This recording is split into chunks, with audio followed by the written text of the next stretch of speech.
नमस्कार दोस्तों, health healing and homeopathy के इस नए वीडियो में आप लोगों का फिर से एक बार स्वागत है। मैं doctor SP. They, consultant homeopathic physician and nutritionist, आज आप लोगों से बात करूंगा OCD, ऑब्सेसिव कंपल्सिव डिसऑर्डर। हाँ दोस्तों, आप ही लोगों में से बहुत सारे लोगों ने ऐसा कमेंट बॉक्स में कमेंट किया था कि इसके ऊपर वीडियो चाहिए, क्या होम्योपैथी इसको ठीक कर सकता है, क्या मेडिसिन है जो हम लोग ले सकते हैं, होम्योपैथी में कितना दूर तक OCD का प्रॉब्लम को ठीक किया जा सकता है। तो आइए चलिए शुरू करते हैं। दोस्तों, OCD एक मेंटल डिसऑर्डर है, एक इलनेस है, लेकिन डरने का नहीं है। अगर किसी को ऐसा डायग्नोसिस हुआ है कि साइकियाट्रिस्ट के पास कोई गया था, उसको OCD का प्रॉब्लम है, या इंटरनेट में आजकल बहुत सारे गूगल सर्च करके भी ऐसे देख लेते हैं कि मेरा जो सिम्टम्स है, मेरा जो एंग्जाइटी है, मेरा जो डिप्रेशन है, मैं जो कर रहा हूँ, मैं जो सोच रहा हूँ, ये OCD के सिम्टम से मैच कर रहा है, तो फर्स्ट ऑफ थिंग हम लोगों को डरने का नहीं है। क्योंकि सबसे बड़ा प्रॉब्लम है कि जब भी कोई डिजीज़ के नेम में हम लोग डायग्नोसिस खुद को कर लेते हैं या उसमें सिमिलरिटी देख लेते हैं, या कोई फिजिशियन, कोई डॉक्टर बोल देता है कि ये डिजीज़ आपको हुआ है, तो पेशेंट प्रॉब्लम में पड़ जाता है कि अरे बाप रे, मेरा तो इतना बड़ा बीमारी हो गया है, कैसे ठीक करें मैं। और बीमारी के कॉम्प्लिकेशंस जो आते हैं कि इस बीमारी से अगर नहीं ठीक होता है तो ये हो जाएगा, ये हो जाएगा, ऐसा बहुत सारा डर हम लोगों के मन में बैठ जाता है। तो अगर आप OCD के पेशेंट हैं और अगर आप कोई भी साइकियाट्रिक माइल्ड या सीवियर फॉर्म जैसे anxiety disorder, depression, fear, panic attacks के पेशेंट्स हैं, ये वीडियो देख रहे हैं, अगर आपके नियरर एंड डियरेस्ट कोई ऐसे पेशेंट्स हैं जिसको ये वीडियो के बारे में आप बताना चाहते हैं, तो सबसे पहले डर को मन से दूर करना है। क्योंकि OCD एक इलनेस तो है, लेकिन ये इजीली क्यूरेबल है। इसको बहुत ही इजीली आप लोग ठीक कर सकते हैं with the help of doctors, medicines and also homeopathy. लेकिन सबसे बड़ा प्रॉब्लम तब हो जाता है जब पेशेंट के मन में कोई भी मेंटल इलनेस लेके, मेरे पास जितने पेशेंट्स आते हैं, बहुत सारे पेशेंट्स हैं मेरे पास, और बहुत सारे वीडियोस मेरे ये चैनल पे मेरे मेंटल इलनेस के ऊपर है, तो वो सब देख के मैं देखता हूँ कोई भी mental patient, mental psychiatric illness का पेशेंट में सबसे ज़्यादा जो होता है उसी बीमारी को लेकर डर होता है कि मुझको ये हुआ है, मैं यहाँ से कैसे निकलूँ, मैं तो निकल नहीं सकता, मुझको तो बहुत कुछ हो जाएगा। कोई सोचता है मुझको ब्लड प्रेशर हो जाएगा, कोई सोचता है मैं सुसाइड कर लूँगा, कोई सोचता है मैं मेरा साथ कुछ स्ट्रोक वगैरह, डायबिटीज़ वगैरह ऐसा हो जाएगा। तो बहुत सारे ऐसे, इसको मन से निकलने से आपका स्ट्रेस लेवल कम हो जाएगा। और ऑब्सेसिव कंपल्सिव डिसऑर्डर का जो सबसे बड़ा कारण है आजकल का दुनिया में, आप कहीं पे भी जाइए, किसी भी रिसर्च स्टडी में आप लोग देखिए कि आपको लगेगा कि हाँ, stress is the key factor for all the negative hormones को हम लोग नीचे कर देते हैं अपने शरीर में स्ट्रेस को लेके। और स्ट्रेस उसी का नाम है जो स्ट्रेस आपको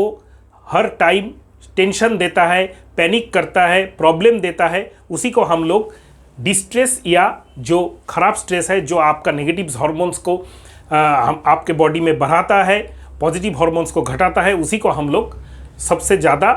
साइकियाट्रिक इलनेस का कारण मानते हैं। इसके बाद आता है कैसे समझे और क्या होता है ऑब्सेसिव कंपल्सिव डिसऑर्डर में। बहुत छोटे से हम लोग अगर आप समझ ले, दो टाइप का चीज़ होता है, एक होता है ऑब्सेशन, एक होता है कंपल्शन। जैसे कोई इंग्लिश लिटरेचर का मीनिंग ले लीजिए, ऑब्सेशन मतलब एक आपको ऑब्सेशन लगा है कि ये मेरे साथ होगा। जैसे आप सोच रहे हैं मुझको कोई जहर दे देगा, मुझको कोई मर्डर कर देगा, मेरा जो थिंकिंग है, मैं जो सोच रहा हूँ, वो पहले ही कोई करके अपना प्रमोशन ले लेगा, रिज़ल्ट अच्छा कर लेगा, मैं जो आज पार्टी में पहन के जाने वाली हूँ या जाने वाला हूँ, वो कोई दूसरा पहन लेगा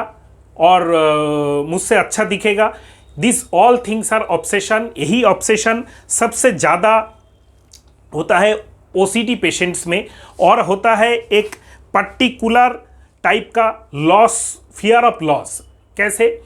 मैं सोच रहा हूँ कि मेरे बच्चे के साथ एक्सीडेंट हो जाएगा, मेरा हस्बैंड अभी तक घर नहीं आया, तो उनके साथ कुछ ना कुछ हो गया है, that is fear of loss. ये हम लोग हर जितने भी शहरों में रहते हैं,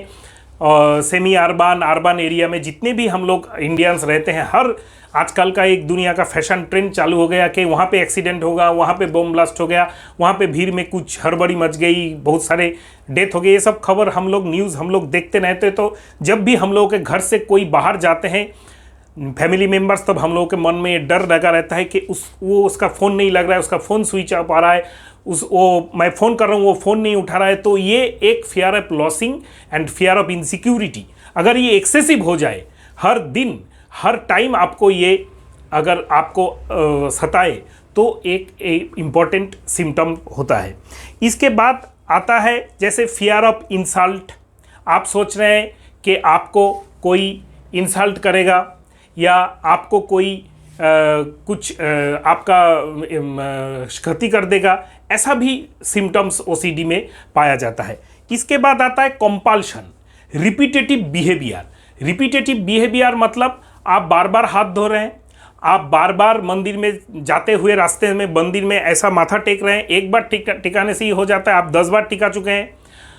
आप एक ही चीज़ को लॉक करके, घर को लॉक करके बार बार चेक कर रहे हैं, बार बार अपने कैश बॉक्स जो है उसको आप निकाल रहे हैं, ठीक कर रहे हैं, कोई भी चीज़ साफ है उसको आप साफ कर रहे हैं। इसको हम लोग एक बोलते हैं फास्टिडियसनेस, कभी कभी क्लीनली मैनिया भी बोला जाता है, वॉशिंग मैनिया भी बोला जाता है। तो दोनों चीज़ एक पेशेंट में अगर हो जाए कि excessive fear of loss, excessive obsessive thoughts, उसके साथ अगर रिपीटेटिव बिहेवियर हो जाता है, तब वो पेशेंट को बोला जाता है ऑब्सेसिव कंपल्सिव डिसऑर्डर। यहाँ पे डिफरेंशियल डायग्नोसिस में severe depression, anxiety disorder, obsessive compulsive personality disorder, eating disorder, ये सब को लिया जाता है। जो भी डॉक्टर्स हम लोग प्रैक्टिस करते हैं तब हम लोग ये अलग अलग कर लेते हैं कि कौन सा पेशेंट में सिम्टम्स है ज़्यादा, उसके हिसाब से डायग्नोसिस होता है। तो जो भी कॉमन मैन है उनके लिए अगर जो भी सिम्टम्स मैंने बताया, ऑब्सेशन वाला और उसके साथ कंपल्शन वाला, ये दो अगर एक हो जाए तो आपको जो प्रॉब्लम होगा ओसीडी या ऑब्सेसिव कंपल्सिव डिसऑर्डर। अगर आप ऑब्सेसिव कंपल्सिव डिसऑर्डर के पेशेंट हैं और आपको उसमें बहुत ही कष्ट हो रहा है, तो आप होम्योपैथी का हेल्प ले सकते हैं। नंबर 1 होम्योपैथी रेमेडी जो ऑब्सेसिव कंपल्सिव डिसऑर्डर में सबसे ज़्यादा काम आता है वो है आर्सेनिक। हाँ दोस्तों, the famous arsenicum album. Arsenicum album एक ऐसा मेडिसिन है जिसमें हम लोग फास्टिडियस देखते हैं, फास्टिडियसनेस, वो बहुत ही पंक्चुअलिटी दिखाता है अपने काम में। अगर आप ऐसे हैं कि टाइमली हर जगह पंक्चुअल आपको पहुंचना है, वरना आपको कुछ लॉस हो जाएगा, ऐसा टेंशन रहता है, हर टाइम आपको एंग्जायस रहते हैं और रिपीटेटिव बिहेवियर्स करते रहते हैं, तो arsenic is the first and foremost medicine. इसके बाद आता है अगर आप में कुछ डिप्रेशन है, कुछ आपको अच्छा नहीं लग रहा है, मूड ठीक नहीं रहता है, लेकिन फिर भी आप वॉशिंग मैनिया के पेशेंट, खास करके फैमिली में देखा जाता है, तो फैमिली वर्किंग जो हाउसवाइफ्स है उनमें देखा जाता है, उसको हम लोग बोलते हैं सीपिया। सेकेंड इंपॉर्टेंट मेडिसिन इज सीपिया। सीपिया का पेशेंट्स जो होता है, अगर आप वुमेन है, आपका पेशेंट महिला है, उसमें डिप्रेसिव एटीट्यूड है कि कोई चीज़ अच्छा नहीं लगता है, सारा दिन बैठा रहता है, काम भी ठीक से नहीं करता है,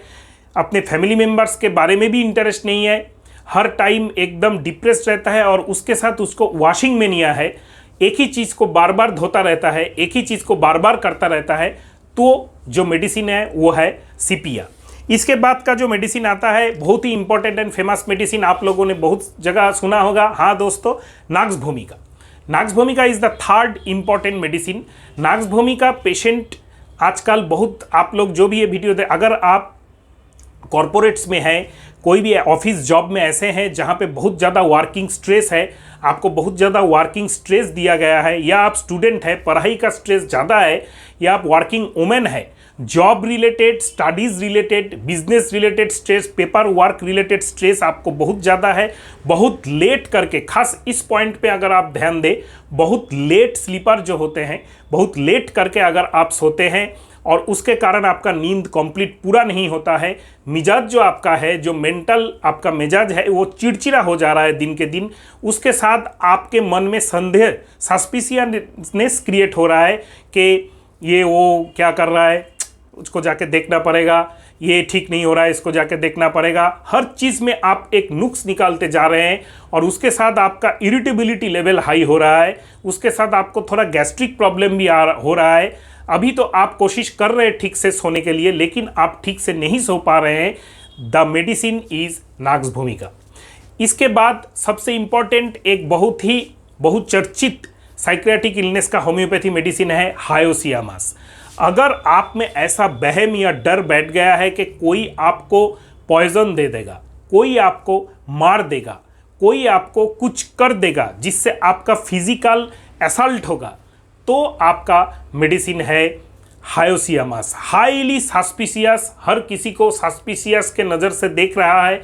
तो आपका मेडिसिन है हायोसियामास। इसके बाद दोस्तों और एक फेमस होम्योपैथिक मेडिसिन है स्टेफिसेग्रिया। अगर आप बहुत ही सेल्फ रिस्पेक्ट वाले आदमी हैं, आपको हर काम ठीक टाइम पे ठीक जगह पे होना चाहिए, आप अपने काम में बहुत ही रिस्पॉन्सिबल है, लेकिन अपने काम करते हुए ऑफिस में, क्लास में अगर आप स्टूडेंट हैं, हाउस में अगर आप हाउसवाइफ हैं, तो आपको इंसल्ट का शिकार होना पड़े कि कोई आपको रिपीटेडली इंसल्ट कर रहा है, इसके कारण आप में एक हाइपर एक्टिवनेस आया है, एक रिजर्व डिस्प्लेजर, मतलब जिसको हम लोग बोलते हैं मन में दुख बढ़ गया है, और उसके कारण एक ही डर आपके मन में बैठ गया है कि मैं अगर ये करने जाऊं तो आपको मुझको इंसल्ट होना पड़ेगा। फियर ऑफ इंसल्टेशन, ये एक आपका इम्पोर्टेंट तब हम लोगों का मेडिसिन आता है स्टेफिसेग्रिया। इसके बाद दोस्तों और एक फेमस मेडिसिन है होम्योपैथी में नेट्रम म्यूरेटिकम। नेट्रम म्यूरेटिकम एक ऐसा मेडिसिन है जो लगभग हर टाइप का मेंटल डिजीजेस में हम लोग यूज़ करते हैं, लेकिन उसका सिम्टम्स बहुत डिटेल्स में हम लोग हिस्ट्री करके लेते हैं, लेकिन बेसिक अगर कोई जानना चाहे तो उसका जो सिम्टम्स है वो है, अगर आपका प्रॉब्लम जो स्टार्ट हुआ, जो भी मेंटल इलनेस या साइक्रेटिक सिम्टम्स वगैरह, मेंटल सिम्टम्स वगैरह आपका स्टार्ट हुआ है, वो ड्यू टू कोई शॉक या मन में दुख बैठ जाने के कारण, किसी का डेथ हो जाने के कारण, ब्रेकअप के कारण या लॉस ऑफ जॉब के कारण, अगर ऐसा कोई बड़ा कोई मेंटल स्ट्रेस आपके ऊपर आया है सडनली, मतलब ये सेल्फ क्रिएटेड नाक्स भूमिका वाला कोई हाई लिविंग या कॉम्पिटिटिव स्ट्रेस नहीं है, ये आपका जीवन में ऐसा कोई दुखद घटना हो गया जिसको आपने बहुत ही दुखद से लिया, उसके बाद से आपका प्रॉब्लम स्टार्ट हो गया है, और आपके मन में अगर हाईली सस्पिशियस कोई चीज़, सस्पिशियस सिम्टम्स आपको डेवलप कर गया, then your medicine is natrum muriaticum. ऐसा ही अगर आपके मन में बहुत ज़्यादा दुख बढ़ गया है, जैसे नेट्रम म्यूर का मैंने बेसिस बताया कि लॉस ऑफ एनी रिलेटिव्स और फैमिली मेम्बर्स या friends, death of any body near and dear, या ब्रेकअप या लॉस ऑफ जॉब या लॉस ऑफ बिजनेस, ऐसा बहुत ज़्यादा कोई दुखद घटना आपके साथ घट गया है,